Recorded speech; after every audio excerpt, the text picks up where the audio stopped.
Are you interested in writing your own non-fiction book? Then you have come to the right video.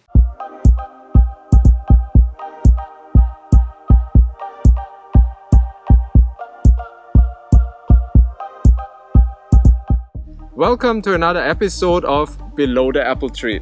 Today I want to talk to you about the things you need to write your own non-fiction book. As you can see, I have already laid them out here in front of me, and there are really not that many things.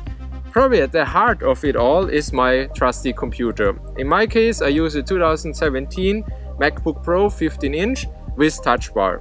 I really love this computer dearly and I bring it almost everywhere I go. I chose the bigger screen, although it is a little less transportable, because I have to often reference papers and newspaper articles and many things, so it really helps to have a bigger screen real estate and be able to put the Word file where you're writing in and the reference next to each other, and you can still read it easily. Also, I'm editing all those videos on it and also photos, so again, there it's quite helpful to have a bigger screen. One thing which I really didn't expect that I would love so much is the touch bar. It is really helpful when you write in Microsoft Office Word, which I use as my main text editing program, to have all those nice shortcuts just one fingertip away. So if you, for example, have to highlight a text somewhere or you want to write it in bold, it's just much quicker just to take one push at the virtual button instead of using the mouse. So I really enjoyed it and use it all the time.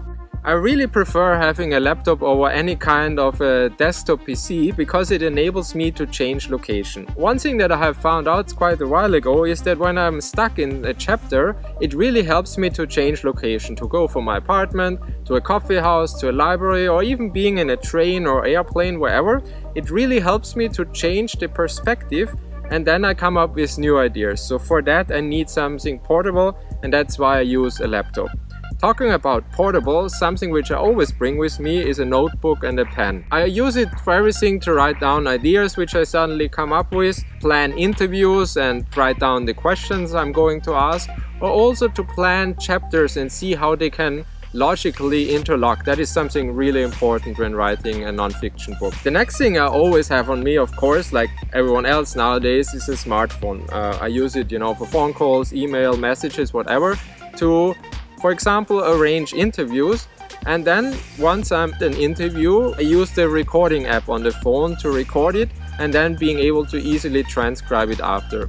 If you're going to have a lot of interviews and some of them in public spaces which are quite noisy, like a coffee house or so, I highly recommend that you get a plug-in microphone which really ups your audio quality and makes transcribing afterwards that much easier. The next thing I always use when writing is tea. It helps me to wake up in the morning and then to keep going during the day. One thing that I have to be careful though is that I don't drink too much of it, because if I do so I get really overly excited, and then it gets really hard when there is a bit of a tougher sentence to write or something that really needs tedious research. Then I get a bit impatient and I lose concentration. So I really have to find the balance. In your case it might be coffee, but probably the same rules apply. Not too much, but not also too little. Finally, one thing that an author always needs is inspiration. I have just one book here as an example, but the more books you read, the better your writing gets, and it really helps you to come up with new ideas, new ways of solving writing problems, and it's also just really inspiring to read what cool things other authors have written. So if you want to improve your writing, read, read, read. Overall, you can see there are really not that many things you need to write your own non-fiction book, and probably most of them you have already in your possession. Of course, you don't need the exact same things as I have here. If you like to learn more about what it takes to write non-fiction books, or also to learn about my book, The Flavor of Wood, which I have here, which is about how wood and trees influence our food, like this video, subscribe, and also follow me on Instagram. See you next time in another episode of Below the Apple Tree.